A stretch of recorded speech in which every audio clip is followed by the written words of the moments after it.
Este domingo 1 de mayo los sindicatos, otras organizaciones laborales, los sectores sociales, indígenas y demás saldrán a las calles para conmemorar el Día del Trabajo. Según sus organizadores, será una jornada con mucha fuerza política.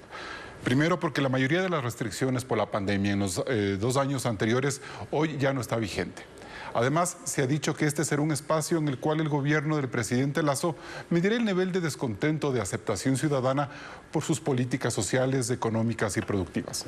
De todo esto vamos a conversar hoy con el presidente nacional de Unidad Popular, Giovanni Atariguana, y con Esteban Bernal, ministro de Inclusión Económica y Social. Buenos días a ambos. Empezamos. Señora Atariguana, consignas políticas en la marcha de este domingo 1 de mayo, ¿dónde debiera profundizarse el debate sobre la realidad laboral de los ecuatorianos? Muy buenos días, Carlos. Un saludo a Esteban y a toda la audiencia de Coavisa. El 1 de mayo va a ser sin duda un acto masivo, unitario y combativo de los principales sectores sociales del Ecuador.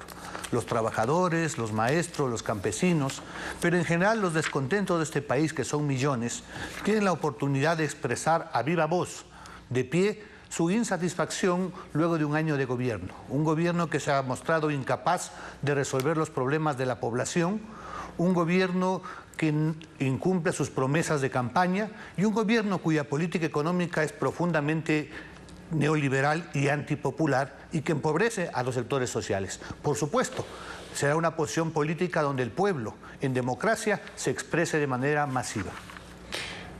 Ministro Bernal, buenos días. Las últimas cifras del INEC, si bien demuestran que el empleo adecuado ha crecido al 1,1% con respecto a marzo de 2021, es claro que aún este indicador es muy volátil. Solo 2.721 personas tienen trabajo formal. 2.721.000 personas tienen trabajo formal.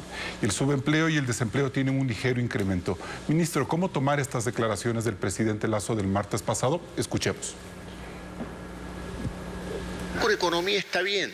Lo que me preocupa a mí es la economía de la familia ecuatoriana. Tenemos que preocuparnos de generar empleo. Y la única forma de crear empleo es promoviendo inversiones. Muchos nos están viendo en este momento y dicen, bueno, la economía fiscal va bien, pero ¿cómo va mi economía personal? ¿Cómo va la economía de un padre de familia que siente la angustia de tener que llevar alimentos al hogar de sus hijos? En el gobierno hay conciencia de que la economía llana, la del día a día, no anda bien. Si se tienen ingresos extraordinarios por el precio del petróleo, como lo plantea la Unidad Popular, el aumento del IVA y otros, ¿no es hora ya de aterrizar en la economía de las familias? ¿Cómo hacerlo? Buenos días, Carlos. Saludos, Giovanni. Gracias por la invitación. Yo creo que el debate siempre alimenta y mejora las condiciones de la democracia. El presidente ha sido claro. Efectivamente, la economía del país ha ido mejorando, ha tenido mejores condiciones de desarrollo. Hoy mismo somos un Ecuador sin mascarillas, luego de un exitoso proceso de vacunación. Mire lo que dice Giovanni, yo estoy de acuerdo. Efectivamente tiene la posibilidad de salir a expresarse en las calles sobre la base de lo que creyeren pertinente. Eso nomás marca una diferencia entre lo que vivíamos antes. El salir a las calles a expresarse, ya veremos, justamente ustedes, fueron perseguidos y nosotros fuimos quienes también apoyamos su forma de protestar, su forma de decir las cosas. Este es un gobierno de libertad, es un gobierno, Carlos, solamente para concluir, sí, un gobierno que abre el espectro al debate político con altura. Y lo que usted dice, efectivamente, la economía ha mejorado. Hay que trabajar más en la economía de las familias. Usted ha dado datos, no yo, lo que dice el INEC. Hemos mejorado las condiciones de desempleo en el Ecuador. Ese desempleo que hoy bordea 82.000 nuevos empleos afiliados al IES y 170.000 nuevos empleos, personas que salieron del desempleo como tal, creando un ambiente mejorado de 350.000 nuevos empleos adecuados. Bueno, algunos empleos también que se han perdido de diciembre para acá, como efecto también de las fiestas de fin de año que generaron un boom económico, pero que luego han contraído el empleo. Eso también hay que precisar. Pero bien, señora Atariguana, ¿es posible reconocer que el combate a la pandemia vía vacunación es la mejor política social que el gobierno pudo haber tomado y que sobre la base de un país sano, ahora sí se puede hablar de reactivación productiva, de política social y reforma laboral? Le planteo esta duda porque usted hace pocos minutos decía que no hay nada que el gobierno pueda mostrar como positivo? Es importante que lleguemos a mayo sin mascarillas, por cierto, enhorabuena. El tema es que también llegamos sin medicinas en los hospitales, sin médicos y enfermeras porque han sido despedidos cerca de 1.100 en este periodo. Llegamos sin empleo porque efectivamente los pequeños empresarios, los medianos empresarios no tienen acceso a crédito barato y están asfixiados por las altas tasas de interés.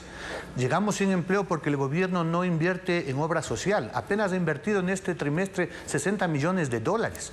Llegamos sin acceso a la alimentación. Como ha dicho el presidente de la República, efectivamente los padres de familia sufren porque no pueden llevar el alimento. ¿Cuánto ha subido el pan, el aceite, la cebolla, en general los víveres? Pero, llegamos efectivamente señora Tarihuana, sin... perdón que le interrumpa, pero un país mal vacunado, 11 meses después, ¿estuviera hablando de estos temas o estuviéramos hablando de que estamos enfermos, de que seguimos muriendo, de que el sistema de salud no ha respondido con la principal demanda del mundo, que era la vacunación? ¿Por qué no tener esa grandeza de reconocer lo que se ha hecho bien? Por supuesto, y eso lo reconoce el país. La vacunación ha sido exitosa. El tema es que es totalmente insuficiente. Solamente en el ámbito de la salud estamos hablando de un desmantelamiento del sistema público de salud. Vemos cómo están colapsados los hospitales, tanto del Ministerio de Salud como del Instituto Ecuatoriano de Seguridad Social. Y hay una responsabilidad clara que la tiene el presidente de la República, porque, por ejemplo, en el caso del IES, no ha establecido un solo pago de la deuda que mantiene el Estado con la Seguridad Social. Eso significa que los hospitales están colapsados, no hay medicinas, no hay insumos, las cirugías se posponen, las citas son meses después, y eso significa que la vida, la salud del pueblo ecuatoriano todavía no está siendo atendida. Gracias, Giovanni. Ministro, antes de seguir con el siguiente tema, me parece interesante lo que plantea Giovanni Tarihuana, ¿no? Y que mucha gente se queja. Hemos vivido una buena jornada de vacunación, pero el resto de atención médica en el sistema de salud pública es pobre, tiene problemas, falta de medicinas, negligencia administrativa. ¿En qué momento vamos a empezar a ver que las cosas cambien? Mire, Carlos, yo creo que hay que generar una precisión. Ahí Giovanni ha sido bastante impreciso, por no decir que ha dicho cosas que no son verdad. La inversión en política pública social bordea más de los 250 millones de dólares. Solo en la reapertura de los CDIs, Giovanni, 170 millones de dólares. Solo la inversión para crear el nuevo bono de 1000 días, que contrasta un gran mal penoso que vive el Ecuador, que es la desnutrición crónica infantil, se invertirá en este año 22 millones de dólares. A ello, súmele el manejo de los programas Creciendo con Nuestros Hijos. Todo esto vinculado a un grave problema que nunca en el Ecuador se ha tratado con respecto a la desnutrición crónica infantil. Somos el segundo país en la región, solo debajo de Guatemala, por encima de Haití, por encima de Venezuela, con respecto a este gran mal que aqueja a nuestros niños de 0 a 2 años. Ahora, con respecto... No, perdón, le preciso una cosa, señor ministro, porque me parece a mí que esas cifras son ciertas y es verdad que el gobierno se ha comprometido a cambiar el tema de la malnutrición en el país. Pero ¿cuántos meses más tenemos que esperar para seguir estando a la cola de estas cifras y decir, no, ya se ven resultados de que la política de Esteban Bernal y del gobierno están caminando? Pero por supuesto que está bajando. Nosotros empezamos ya un censo para identificar claramente cuál es el porcentaje. Usted no puede hacer una política pública sin diagnóstico. El bono de los 1000 días arranca el presidente entregando el próximo 17 de mayo en la provincia de Imbabura a 500 madres gestantes de las 22.000 que en este año entrarán al proceso. Y lo que mencionó sobre el respecto de la política de salud, efectivamente hemos mejorado la calidad de vida de los ecuatorianos a partir de una vacunación exitosa. Hoy es Ecuador sin mascarillas, pero también tendremos el proyecto de externalización de las medicinas con 500 farmacias ya calificadas y entrará en vigencia en el mes de mayo para que los usuarios de los hospitales públicos puedan acceder a medicina gratuita de manera eficiente. Sí, ahí es la solución que mencionabas. Voy enseguida con Giovanni Tarihuana, pero señor ministro, en un año el país ha invertido $1.000 millones en bonos sociales a 236.000 personas a nivel nacional. ¿Se está combatiendo la pobreza desde el asistencialismo? 1.290 millones de dólares inclusive, mi estimado Carlos. Uno no puede dejar de generar un abrazo social en un evento post-pandémico y post-política pública negativa de más de 14 años. Es indudable que creció el nivel de desempleo, creció el nivel de pobreza y pobreza extrema. Dejar de hacer hubiese sido irresponsable. Lo que hemos hecho es incluir a quienes están en los deciles 1, 2, 3 y excluir aquellos que fueron de manera clientelar ingresados que sin merecerlo recibían la protección del Estado.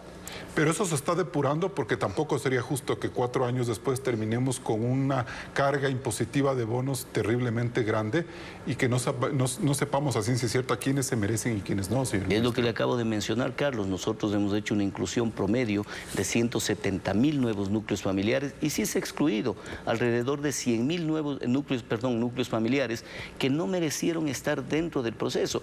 Todo este proceso también perfectible. Si existe gente que tenemos que volver a revisar, así lo haremos. Señora Teriguana, la izquierda ha reflexionado sobre esta inmensa gestión de recursos y quizá reconocer el esfuerzo del gobierno en este sentido. 1.200 millones de dólares en ayuda social. Es lo menos que debería hacer el gobierno nacional. Pero el tema de la pobreza no se resuelve solamente con bonos, se resuelve generando empleo. Y para eso se requiere, entre otras cosas, cumplir a una oferta de campaña que hizo el presidente de la República, bajar las tasas de interés. Nosotros nos preguntamos, ¿el gobierno del encuentro significa el encuentro entre los colegas de la banca para mantener tasas de interés totalmente, digamos, altas y que tienen asfixiadas no solamente al pequeño productor del campo, sino a la pequeña y mediana empresa, en general a los comerciantes? No hay una política pública. Yo me refería, y son datos absolutamente ciertos, a la inversión en la obra pública. El primer trimestre de los 1.200 millones, que de paso es la inversión más baja de los últimos años que tiene planteado el gobierno, apenas han ejecutado 60 millones. Estamos hablando de un gobierno que tiene exactamente incapacidad de resolver los problemas, y eso es lo que está viendo el pueblo ecuatoriano. En ese sentido, entonces, ¿resulta insuficiente la política de créditos baratos a 30 años al 1% que ha impulsado el presidente Lasso a través del ex Banco de Fomento? Es totalmente insuficiente, Carlos, porque estamos hablando que aquí existen cerca de 900.000 unidades productivas agrícolas, cerca de 1 millón de microempresarios. ¿Cuánto crédito ha entregado en ese programa el gobierno? ¿1.000 créditos? ¿500 créditos? ¿5.000 créditos? Es totalmente insuficiente. Precisamente una de las propuestas que tenemos es que el excedente del precio del petróleo, que van a ser cerca de 3.000 millones de dólares, una parte importante debería ser precisamente para fortalecer ese programa, que de paso, además, en función de los trámites burocráticos, vuelve inaccesible en la práctica el acceso al crédito barato. Señor Bernal. Mire, yo creo que escucharle a Giovanni cuando decía esto no se soluciona con política social, sino creando empleo, parecería ser que es parte del gobierno nacional, en buena hora, porque ese es el pensamiento coherente de la nueva visión de la política pública y la política económica. Mi querido Giovanni, no son 1.000 créditos, casi 100.000 créditos se han entregado al 1% hasta 30 años y hasta $5.000. El propio MIES, a través del CONAFIP, va a entregar también una cantidad considerable de 8.900.000 para seguir incrementando esa propuesta de llegar quizá al 1 millón de créditos para aquellos pequeños productores. En educación, que usted siempre defiende y que es prudente que lo sigan defendiendo como bandera de lucha, crecimos en el presupuesto consolidado en el 21%, de 2.812 millones de dólares a 3.410 millones de dólares. Organizaciones políticas como las de ustedes deberían aplaudir que esto se haga en el gobierno nacional, en donde se vino perdiendo la inversión en educación, llegando a 2.800, hoy volvemos a tener un presupuesto de 3.400 millones de dólares. Ahora, señora Teriguana, ya vamos al centro de la marcha del próximo domingo. ¿Cómo van las mesas de diálogo sobre la reforma laboral? ¿Nos darán la alegría a los ecuatorianos de que gobierno y sindicalistas se juntarán y juntarán el hombro? Carlos, en primer lugar hay que tener claro que más allá de la propaganda oficial, de las cifras que se manipulan, hay una realidad que es inocultable. El pueblo ecuatoriano enfrenta la pobreza, el desempleo y en algunos casos el hambre. Veamos, 100.000 créditos es lo que el gobierno ha ofrecido para todo el periodo y obviamente es totalmente insuficiente. Por otra parte, es evidente que necesitamos una política pública que genere empleo, pero empleo digno. No estamos de acuerdo con legalizar la flexibilización laboral, la precarización. En ese sentido, hablemos de las mesas de diálogo sobre reforma laboral, señora Teriguana. Bueno, Bueno, las mesas de diálogo tienen al Frente Unitario de los Trabajadores con el Ministerio del Gobierno. Y hemos escuchado a los líderes sindicales que han presentado todo un proyecto de un moderno código orgánico del trabajo. Lo que no hay acuerdo precisamente es en tener dos regímenes. Uno que tiene todos los derechos para los trabajadores y otro, que es el con el que sueñan los grandes empresarios, es legalizar la explotación laboral. Precisamente ahí no va a haber acuerdo, porque lamentablemente tenemos un gobierno obsesionado con la política neoliberal, con las recetas del Fondo Monetario Internacional y obsesionado con las privatizaciones. Hay otra parte del país que no estamos de acuerdo y por eso va a haber un conflicto social. Perfecto. Señor ministro, ¿están perdiendo la oportunidad de hacer una buena reforma laboral que mejore el tejido social del país? Mire, nosotros estamos en procesos de diálogos permanentes. De hecho, Carlos, el próximo 5 de mayo tendremos una reunión con el Frente Unitario de Trabajadores. Se ha generado un proceso de sensibilización, reformas laborales que deberán dar la mano no solamente con quienes tienen trabajo, fundamentalmente con quien no los tiene. Marcelo López, por ejemplo, presidente de la Asociación de Desempleados en el Ecuador, tiene y debe participar en esto porque hay que hablar con aquellos que no tienen empleo, no con los que tienen, porque hay que generar mecanismos normativos para que accedan a empleo a aquellos que no lo tienen.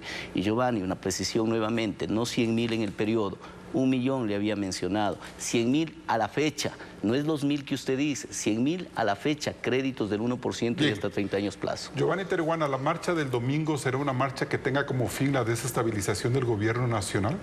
Defender los derechos, la vida de la población, levantar la voz frente a la ausencia de una política pública que resuelva los problemas, dejar claro que hay una oposición al gobierno neoliberal, no es desestabilizar el gobierno, es hacer democracia, es participar, porque mientras en las altas esferas quienes están en el poder, los políticos en el poder, se ponen de acuerdo en pactos de impunidad, no resuelven los problemas de la población. Es por eso que hemos dicho fuerte y claro, el 1 de mayo tenemos una consigna central, ni Lazo ni Correa, solo el pueblo salva al pueblo. O sea, ¿se cae o no se cae el gobierno el 1 de mayo para ser extremistas, señora Tarihuana?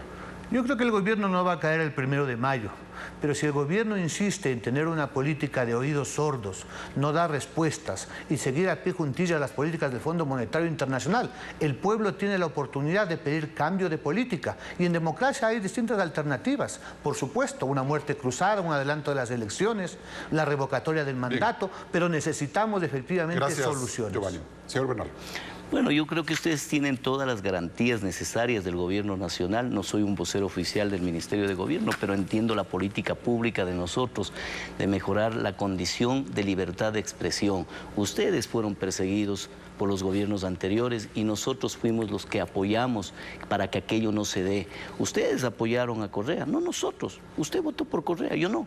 Nunca. ¿No va a haber represión policial como en las últimas marchas, Esteban Bernal? Jamás puede haber represión policial. El presidente ha demostrado su tolerancia absoluta a la crítica, su tolerancia absoluta a la protesta.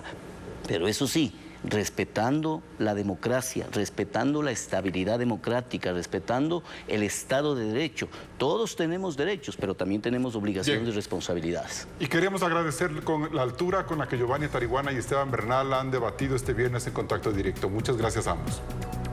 Muchas gracias, Carlos. Gracias, Carlos.